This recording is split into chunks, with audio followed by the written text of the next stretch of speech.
Hi, today we're talking about Ofsted rating and how that affects your valuation. Now, obviously we know that we're soon moving to the scorecard system, but regardless, there will always be some kind of way of monitoring Ofsted and some way of basically saying this is good, this is bad. And that is going to impact how your business sells further down the line.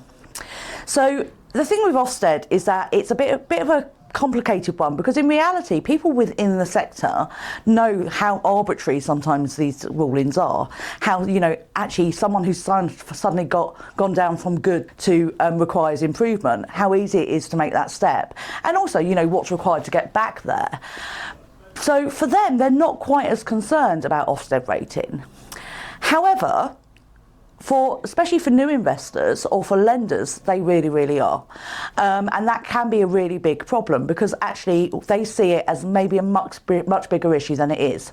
Yes, if you are inadequate and you've lost some of your funding, that's going to directly impact your bottom line, and as a result it will impact your valuation.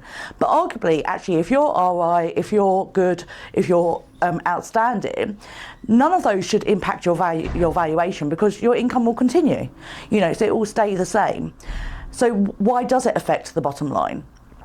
It does, because actually just lenders aren't as keen to lend on settings where there has been problems like that. So they will take it into their equations when they're looking at it, and they will consider it a higher risk, because maybe the buyer needs to come in and do some real work to turn things around, or maybe they can see that they're seeing issues there, which, to be honest, once you're in the sector and working it every day and you know how it works, you're not that concerned about, but because they don't necessarily understand it as well, they will be.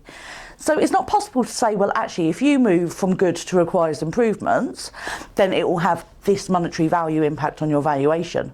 What you're probably going to find is actually you just have less buyers who are interested in the setting. Less buyers, less competition, less value. And then those buyers might then also struggle to get finance for it as well. So while we don't say this is the figure it takes away from your value, we do kind of have to reflect that the market will view the setting differently, and as a result the sale process might be a little bit harder, because the buyers will be concerned about it and will want extra kind of support and warranties to make sure that that's okay, and then the banks will be concerned about it and may even go so far as to say they won't lend.